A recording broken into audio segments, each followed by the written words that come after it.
Selamat pagi. Pagi, Bapak. Assalamualaikum warahmatullahi wabarakatuh. Waalaikumsalam warahmatullahi wabarakatuh. Bagaimana kabarnya semua? Baik? Baik. Semangat buat mengikuti pembelajaran Bapak pagi hari ini? Semangat. Beneran ya? Gak ada yang lemes ya? Enggak. Oke, baik. Mungkin sebelum memulai pembelajaran kali ini, mari kita berdoa terlebih dahulu supaya diberikan kelancaran dan juga kemudahan dalam pembelajaran kali ini. Untuk ketua kelasnya, bisa memimpin doa? Saya, Pak. Baik. Sebelum mulai pelajaran, mari kita berdoa menurut agama dan kepercayaan masing-masing. Berdoa dipersilahkan. Berdoa tidak pernah usai. Baik, terima kasih. Baik, sebelum memulai pembelajaran, Bapak mau absen terlebih dahulu ya. Untuk Ayu Septiani, apakah hadir? Hadir. Adila Maulina, Hadir, Bapak. Yunita, Hadir, Bapak. Maiza, Hadir, Bapak. Salsabila, Hadir, Bapak. Tita, Hadir. Ernita, Hadir, Bapak. Moreno, Hadir, Pak. Nesa. Hadir, Pak. Oke, baik. Berarti hadir semua ya. Iya, Bapak. Oke, karena ini juga pertemuan pertama kita di kelas 11, mungkin Bapak mau perkenalkan diri Bapak terlebih dahulu. Jadi perkenalkan, nama Bapak Aziz. Kalian bisa memanggil Bapak Pak Aziz selama pembelajaran kali ini. Oke, mungkin Bapak mau tanya terlebih dahulu. Di pertemuan sebelumnya bersama Ibu Dewi, kalian sudah mempelajari tentang materi apa? Kerajaan Islam. Kerajaan Islam di Nusantara. Iya, Bapak. Berarti Bapak berharap kalian sudah bisa memahami terkait materi itu ya. Iya, Pak. Kemudian kalian tahu nggak kita akan mempelajari tentang apa untuk hari ini? Belum tahu. Belum tahu ya. Jadi Bapak ada benda di tangan Bapak. Ada yang tahu ini apa? Mungkin bisa dilihat, Rempah, Bapak. Rempah. Rempah apa ya? bisa disalurkan ke teman-temannya ya. Bisa dilihat. Iya, Pak.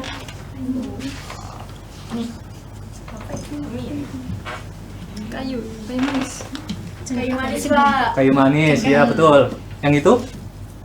Cengkeh, Pak. Ya, itu Apa itu? Kemiri, Pak. betul sekali. Jadi untuk pembelajaran kali ini kita akan mempelajari tentang rempah-rempah. Bagaimana komoditas rempah-rempah itu pada zaman dahulu itu menjadi komoditas utama yang dicari oleh bangsa Eropa ke Indonesia. Jadi harapan Bapak di pembelajaran kali ini kalian bisa mempelajari tentang faktor penjelajahan samudra dari bangsa Eropa menuju ke Indonesia dan juga faktor munculnya VOC dan juga keruntuhannya. Tapi Bapak minta maaf ke kalian karena Bapak habis ini juga ada keperluan mendesak baru dikabari tadi.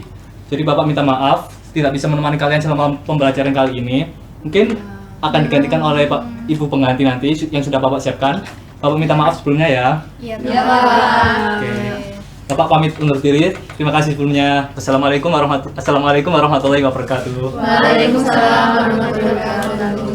Terima kasih, Pak. Terima kasih, Pak. Istirahat makan apa ya? Itu aja nggak sih? Kayak beli sushi nggak sih? Iya.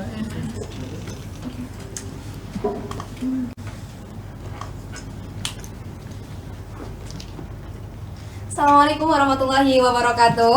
Waalaikumsalam warahmatullahi wabarakatuh. Selamat pagi anak-anak semuanya. Pagi, Bu. Oke, tadi sudah ada Pak Aziz ya, betul? Betul. Oke, di sini Ibu mau menggantikan Pak Aziz yang tadi mau ada acara ya? Iya. Oke, sebelum itu Ibu mau perkenalan terlebih dahulu ya. Nama Ibu adalah Anis Dwi Arianti, bisa kalian panggil Ibu Anis atau Bu Anis. Baik, Oke. Bu Anis. Oke, tadi sudah belajar apa dengan Pak Marsekal atau Pak Aziz? Perkenalan rempah-rempah. Oke, perkenalan rempah-rempah. Nah, perlu kalian ketahui bahwa rempah-rempah itu adalah salah satu faktor di penjelajahan samudra. Oke, bentar ya.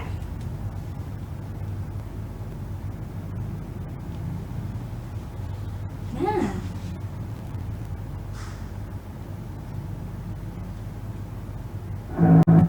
oke, bisa dilihat anak-anak. Di sini kita akan membahas terkait Indonesia masa kolonial dari penjelajahan samudra, kemudian kolonialisme dan juga imperialisme, dan terakhir adalah VOC. Supaya tidak terlalu lama-lama ya anak-anak. Oke, Ibu lanjut ya. Nah, lihat dulu videonya ya. Tiap kali kita dengar kata penjajah, yang ada di bayangan kita pasti sosok berkulit putih, berhidung mancung, dan berkumis tebal. Iya, itu karena 5 dari 6 diantaranya berasal dari benua Eropa. Tapi pertanyaannya, kenapa kebanyakan bangsa Eropa lah yang nyatanya bukan cuma menjajah kita, tapi bahkan hampir seluruh dunia? Dan kenapa bukan kita yang menjajah? Oke, kita mulai jawabannya dengan mundur lebih dari 500 tahun ke belakang. Jadi ceritanya semua hidup tenang. Bangsa Eropa dan Asia duduk berdampingan. Pasokan rempah yang dikirim pedagang lewat jalur sutra pun lancar jaya. Tapi itu semua berubah ketika negara api, maksudnya Kekaisaran Ottoman berhasil menguasai Konstantinopel. Akibatnya jalur perdagangan ditutup dan bikin Portugis, Belanda, dan kawasan Eropanya pun gelagapan karena kehilangan pasokan rempah-rempah yang mereka cintai. Dan karena nggak bisa hidup tanpa rempah-rempah, mereka pun mulai nyebar mencari di mana benda setara emas itu berada. Era kolonialisme dimulai, dan sisanya adalah sejarah. Tapi itu nggak menjawab pertanyaan, kenapa bangsa Eropa? Oke, sudah lihat videonya? Sudah, Bu. Di situ ada faktor penjelajahan samudra. Ada yang bisa menjelaskan apa saja? Itu Bu, karena diblokirnya jalur perdagangan tadi itu. Oke, ada yang lain? Mencari rempah-rempah Bu. Oke, betul sekali. Nah, ini faktor dari penjelajahan samudra sendiri adalah Konstantinopel dikuasai oleh Turki. Sehingga apa? Sehingga jalur dagangnya tertutup. Ibu punya analogi? Ya, sederhana saja. Ketika kalian sudah langganan ke sebuah toko bertahun-tahun dengan harga yang diberikan itu harga normal.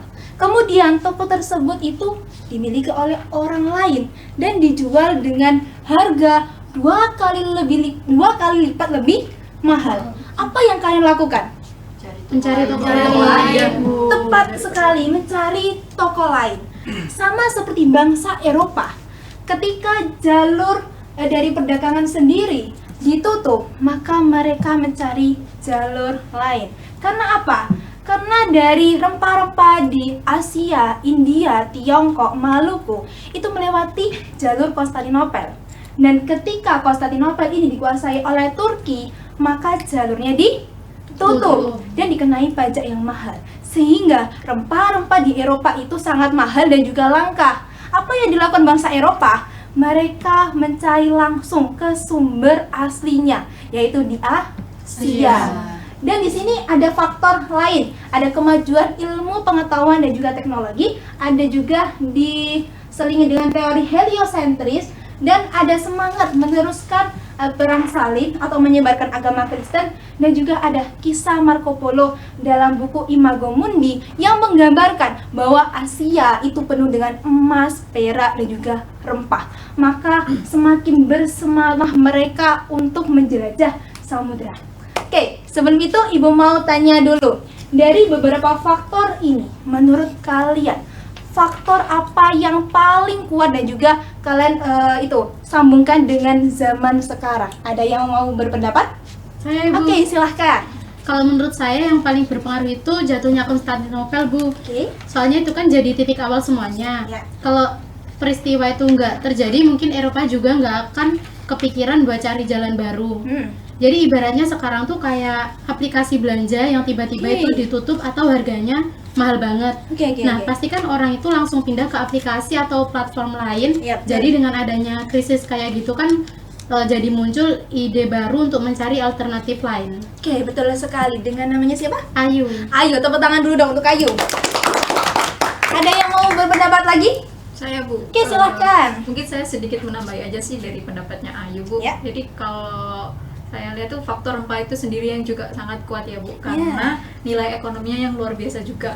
Kalau kita lihat di zaman sekarang itu mungkin lebih mirip dengan perebutan sumber energi seperti minyak bumi atau baterai litium gitu. Oke, sangat luar biasa. Namanya siapa? Adila. Oke, Adila dan juga Ayu, sangat luar biasa jawabannya. Tepuk tangan dulu dong.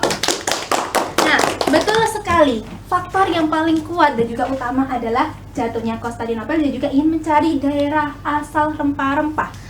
Tapi, ada tapinya. Namun, ketika tidak ada semangat untuk mereka mencari sebuah keuntungan ekonomi yang besar, maka penjelajahan ini tidak akan sebesar itu, anak-anak. Oke? Dari materi ini, bagian ini apakah sudah dapat dipahami? Bisa, Bu. Oke, jadi kita lanjut ya. Nah, karena mereka sudah datang dengan menjelajahi samudra dan juga mereka sudah sampai ke sebuah wilayah, ada keinginan mereka untuk menguasai wilayah tersebut. Dan muncullah dua istilah ini, yaitu kolonialisme dan juga imperialisme. Dua istilah yang banyak orang tuh menganggapnya sama artinya, tapi itu berbeda ya anak-anak. Nah, di sini Ibu jelasin. Kalau kolonialisme sendiri itu adalah penguasaan wilayah dan juga rakyat beserta sumber daya alamnya untuk apa? Untuk dieksploitasi. Contoh negaranya apa?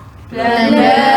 Betul sekali. Kalau untuk yang imperialisme sendiri itu berbeda. Mereka itu ingin membentuk daerah koloni dan juga ingin memperluas pengaruhnya, oke, tanda kutip pengaruh di semua bidang dari ekonomi, militer dan juga budaya. Contohnya siapa? Jepang. Oke, contoh dari imperialisme sendiri yang masih sampai saat ini kita lakukan yaitu upacara bendera hari Senin, kemudian baris berbaris dan juga hormat kepada para pemimpin.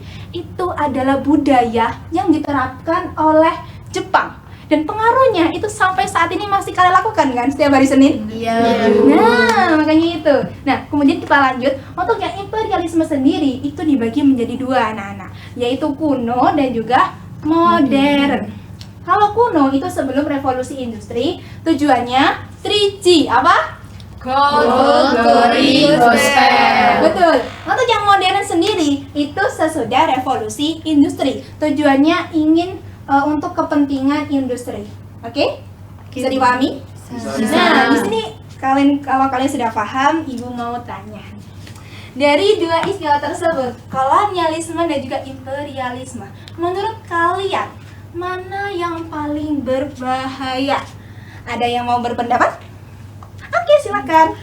Menurut saya imperialisme lebih berbahaya karena tidak terlihat secara langsung. Oke. Jika penjajahan dilakukan secara fisik, masyarakat bisa mengenali musuh dan lawan melalui budaya, ekonomi, dan media seperti pengaruh budaya asing di media sosial. Sehingga tanpa disadari memengaruhi cara berpikir karena tidak tampak. Hal ini justru lebih sulit dilawan. Oke, namanya siapa? Neza. Neza, tepuk tangan untuk Neza. Ada lain yang mau berpendapat? Oke, silakan. Saya mau menambahkan Bu, jadi imperialisme budaya itu sekarang contohnya banyak ya Bu, mulai dari cara berpakaian, cara makan, sampai menilai kecantikan. Nah, standar kecantikan yang beredar di media sosial sekarang itu kebanyakan berasal dari luar dan itu mempengaruhi cara anak-anak muda Indonesia itu menilai diri mereka sendiri. Nah, itu menurut saya adalah bentuk imperialisme yang sangat nyata di zaman kita sekarang. Oke, namanya? Yunita. Yunita dan juga Neza, jawabannya sangat luar biasa, bagus sekali. Tepuk tangan dulu dong. Supaya semangat. Oke.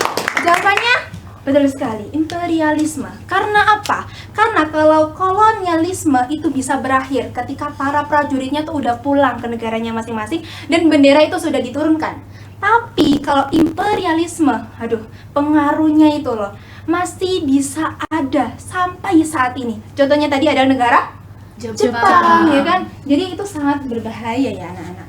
Oke, dari sini sudah dipahami semuanya? Paham. Oke, sekarang kita lanjut. Nah, tadi kan kita sudah bahas juga 3G, Gold, Glory, dan juga Gospel. Ini adalah semboyan dari bangsa Eropa untuk melakukan penjelajahan samudera, yaitu 3G. Apa saja anak-anak?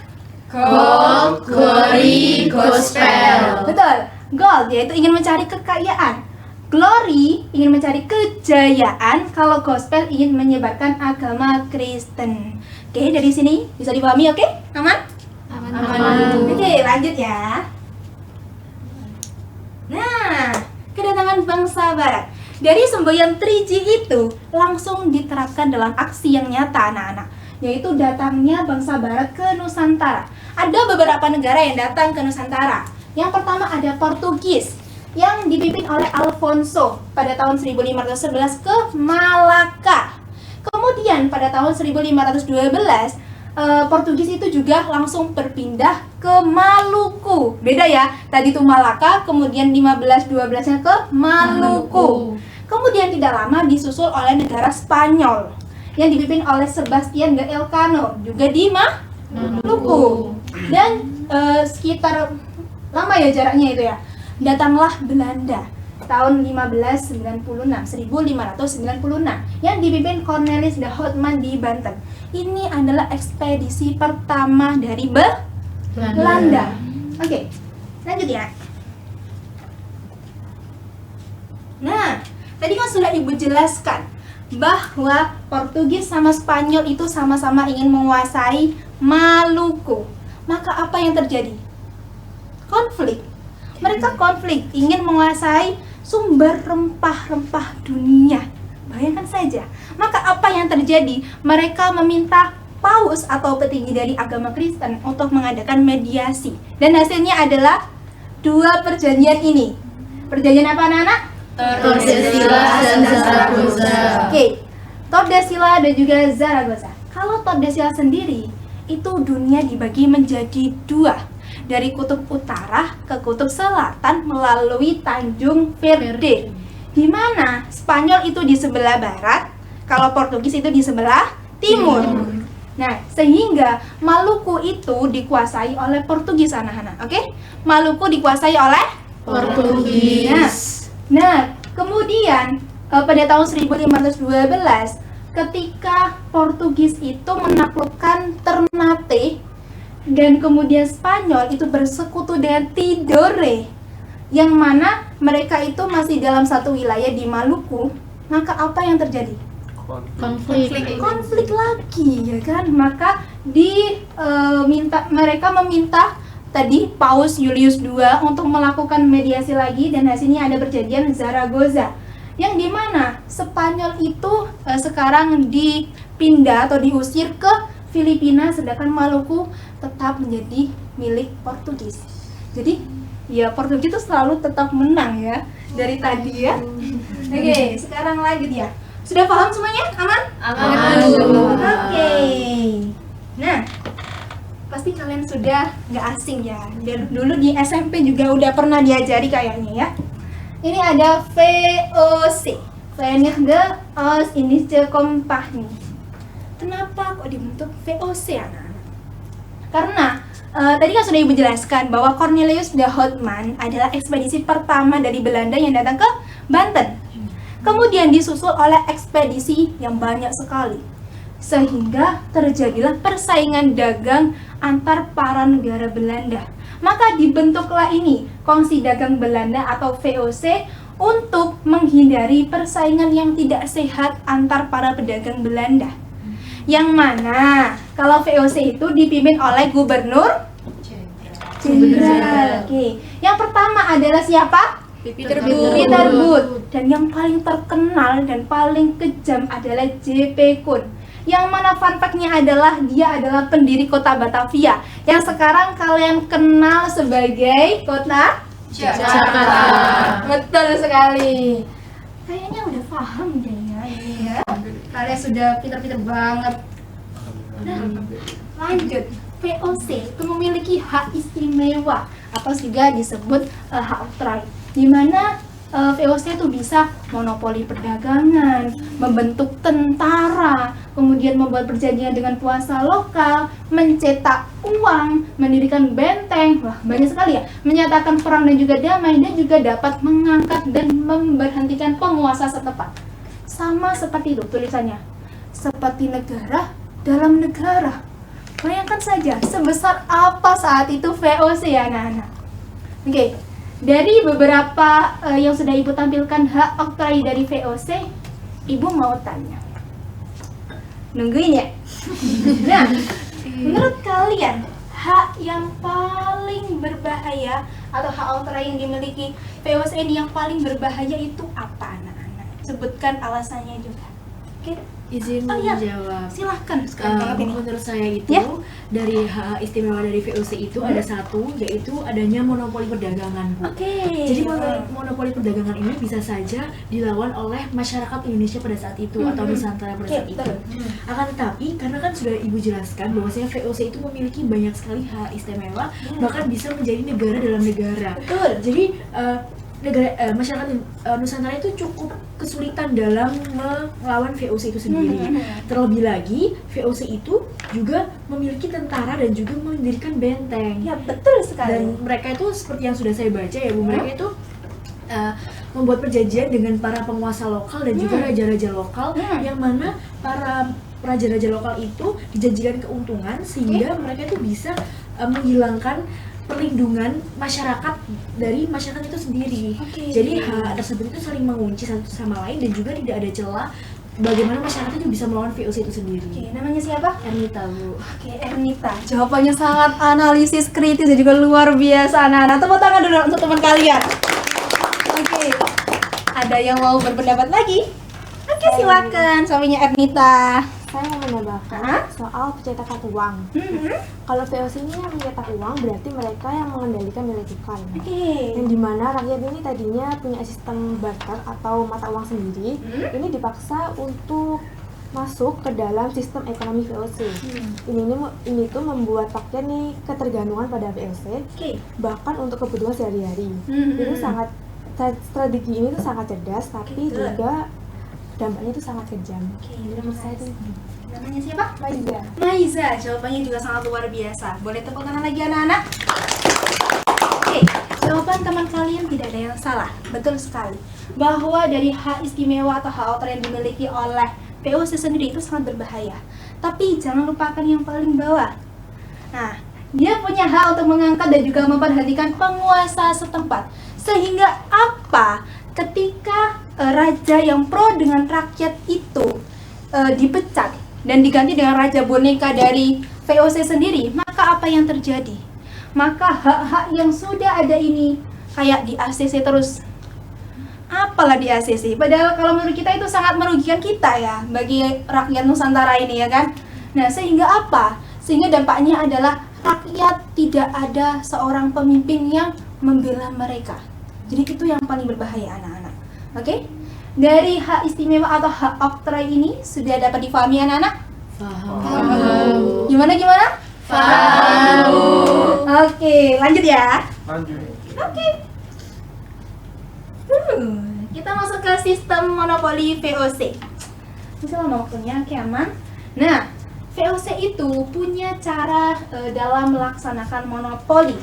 Yang pertama, ini bacanya agak susah ya anak-anak. Oke, sambil dulu Ibu. Nah, yang pertama ada Verpflichtleverantie, yaitu wajib jual ke VOC. Artinya apa? Artinya hasil bumi yang dimiliki oleh VOC itu harus dijual ke VOC sendiri. Tidak boleh dijual ke manapun. Oke, paham? Nah, kalau yang kontingenten ini atau pajak wajib, mereka tuh harus menyerahkan pajak dan wajib. Tapi dalam bentuk apa? Hasil bumi, bukan uang.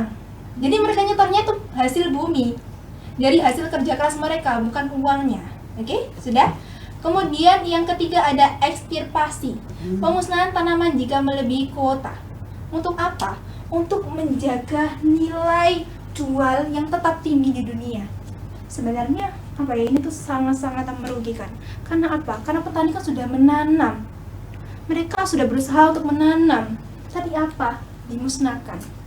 Oke, sangat kejam sekali.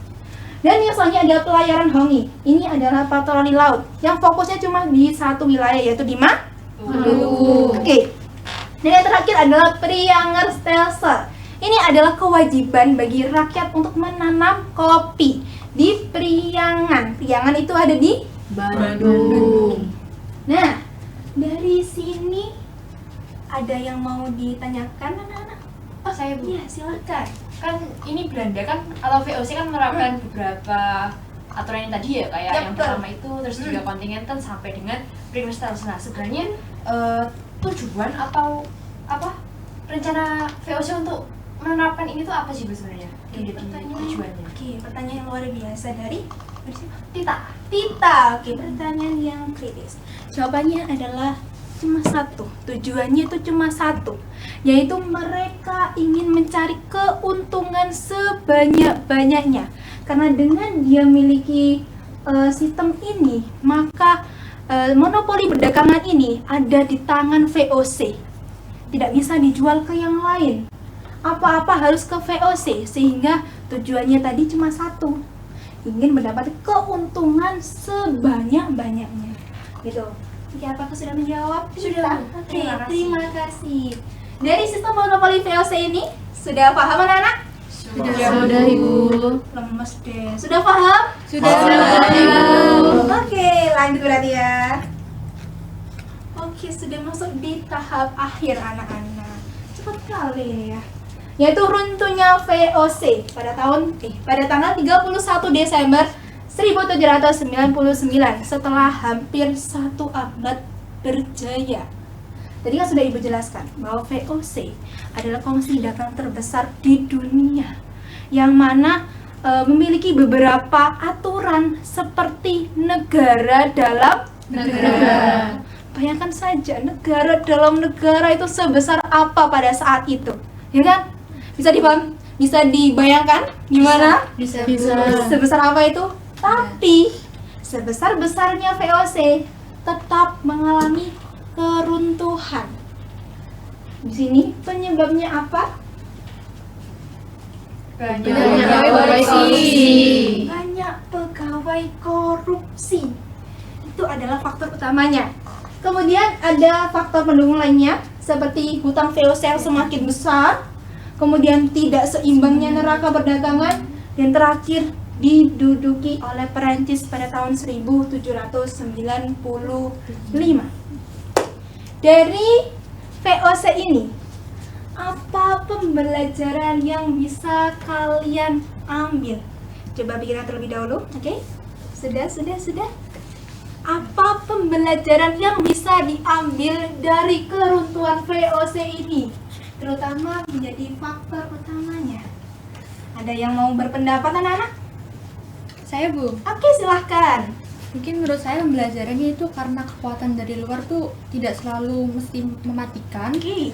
Jadi itu justru juga memperlancar kehancuran dari dalam, seperti adanya korupsi, ketidakdisiplinan, dan hilangnya integritas yang jauh lebih berbahaya. Oke. Jadi dari ini yang berlangsung secara perlahan-lahan atau yang tidak secara langsung juga bisa terasa, ini akhirnya menimbulkan penyakit yang lama-lama merusak sistem dari dalamnya itu sendiri.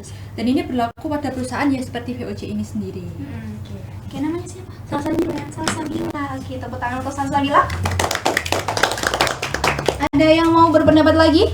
Saya Bu. Oke, silakan. Oke, mungkin saya sedikit menambahkan juga terkait pendapatnya si Salsa. Oke. Kalau dikaitkan dengan sekarang sih Bu ya, karena lembaga-lembaga besar yang terlalu banyak kekuasaan ini kan tanpa pengawasan tuh ya cukup berisiko mengalami hal yang sama. Ya. Ketika tidak ada yang bisa mengontrol, nah korupsi itu tadi mudah tumbuh. Nah VOC ini tidak punya pengawas independen, jadi semua kekuasaannya itu ada di tangan mereka sendiri dan akhirnya membunuh mereka sendiri juga. Oke, jawabannya sangat luar biasa. Adila ya tadi? Iya, benar. Oke, untuk Salsabila dan juga Adila, jawabannya sangat luar biasa. Tepuk tangan dulu dong.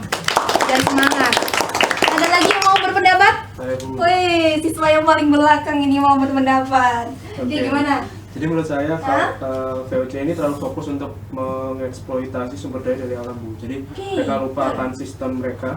Jadi kebanyakan sistem mereka itu kacau, akhirnya banyak pegawai korupsi, utang semakin besar, sehingga akuntabel ya tujuan mereka juga nggak jelas. Jadi mereka lebih fokus ke eksploitasinya yang mengakibatkan kekuatan jangka panjang mereka runtuh. Mungkin seperti itu.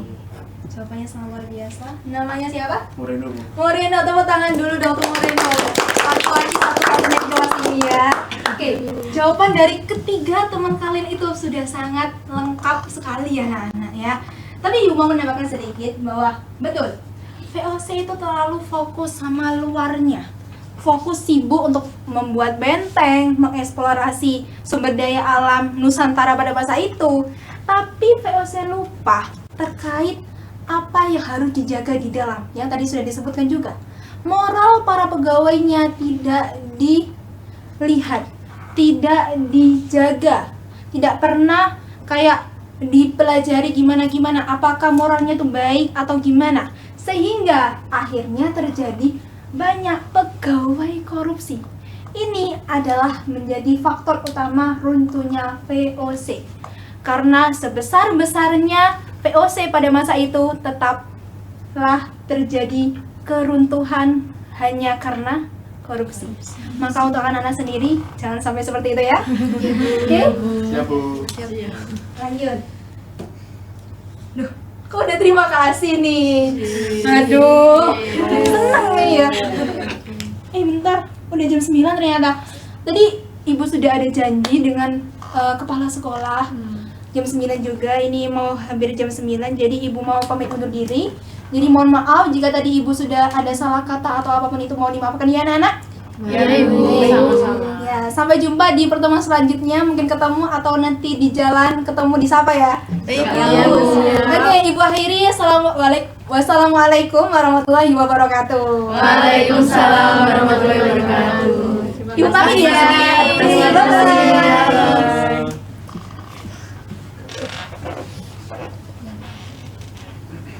Lapar. Kapan ya istirahatnya? Kantin ya hari ini. Kantin. Masih lama istirahatnya. Bisa lah ya. Beli sempal. Tawale.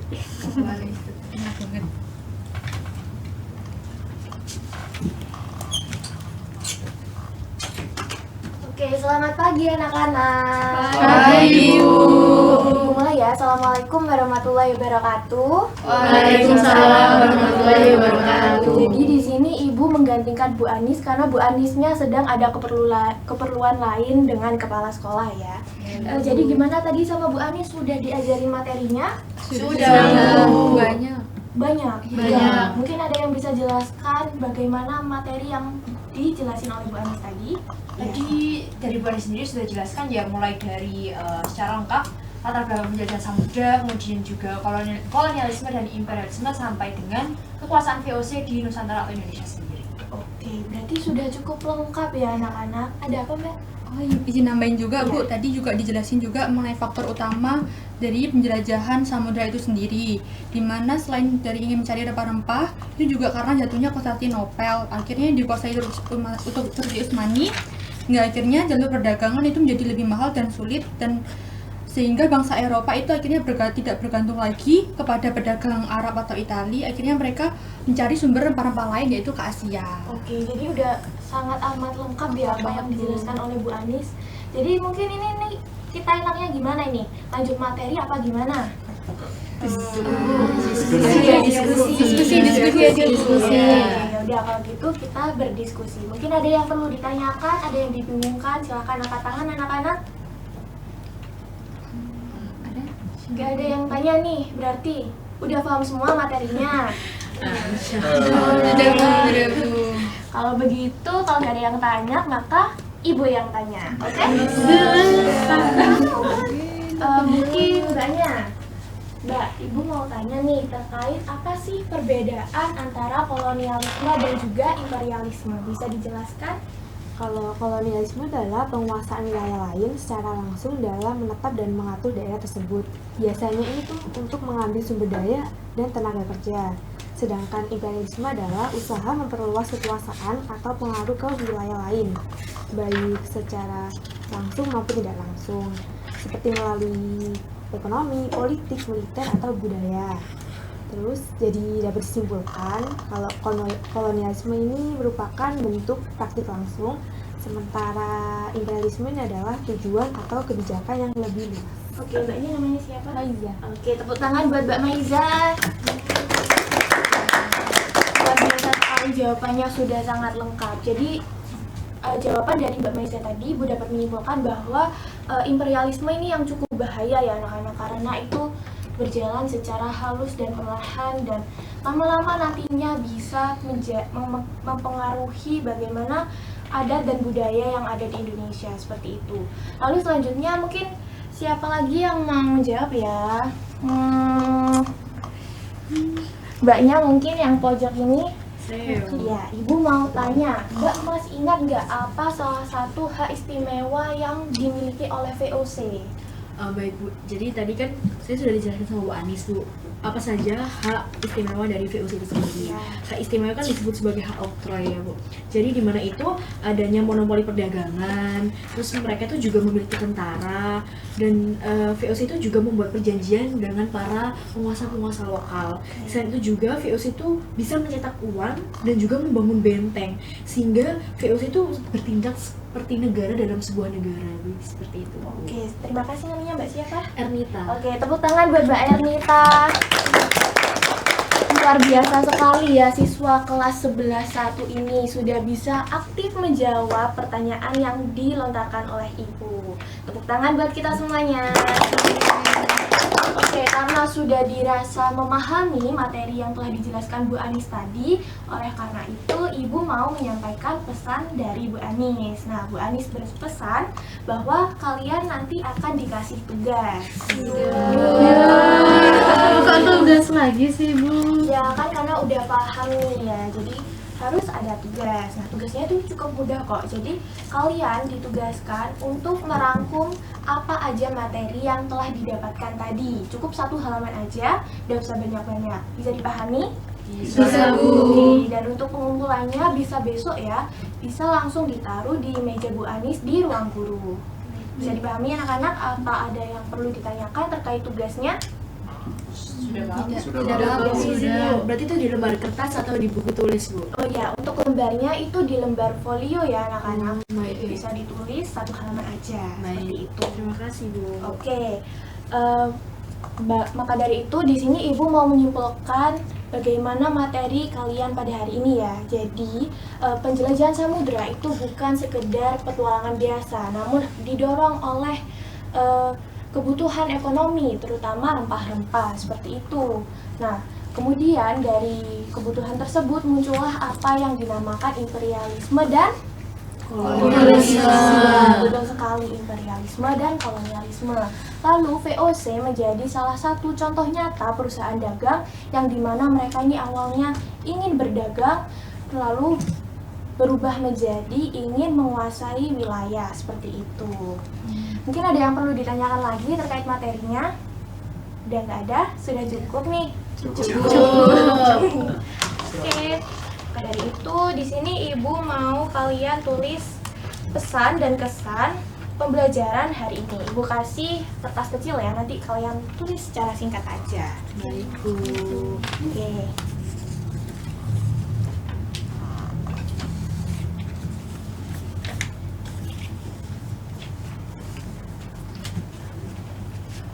Masih kurang ya? Bentar.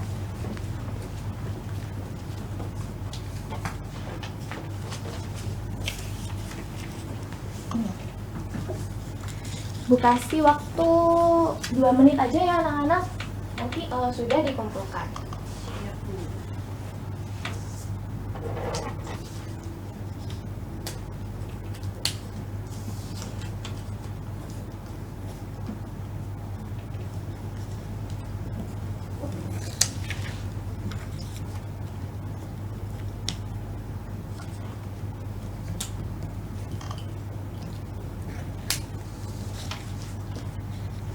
Gimana anak-anak, sudah pada selesai nih? Sudah, Ibu. Pesannya? Sebentar, Bu. Oh, sebentar. Oke. Aku kasih waktu lagi.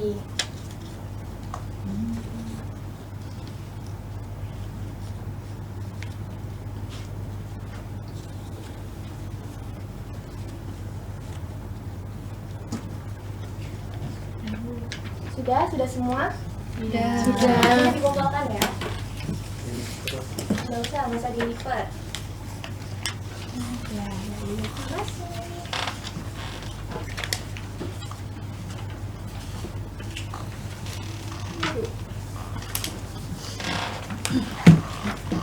Oke, makasih ya anak-anak. Sama-sama, Bu. Ya. Oke, karena sudah semua nih ya pembahasan kita pada hari ini, karena waktunya juga kurang sedikit lagi, mau pergantian jadwal pembelajaran, maka dari itu di sini Ibu pamit undur diri. Sebelum itu jangan lupa ya, minggu depan kita akan belajar mengenai bagaimana perlawanan bangsa Indonesia terhadap penjajahan dan juga dampak dari penjajahan. Jangan lupa untuk membaca bukunya ya anak-anak, agar minggu depan kita bisa berdiskusi dengan baik, seperti itu. Oke, sebelum kita mengakhiri pembelajaran, marilah kita berdoa. Mungkin bisa dipimpin oleh ketua kelasnya, siapa? Oh ya, silakan. Baik, untuk mengakhiri pembelajaran pada kali ini, mari kita berdoa menurut agama dan kepercayaan masing-masing. Berdoa dipersilahkan. Berdoa tidak pernah usai. Oke, terima kasih.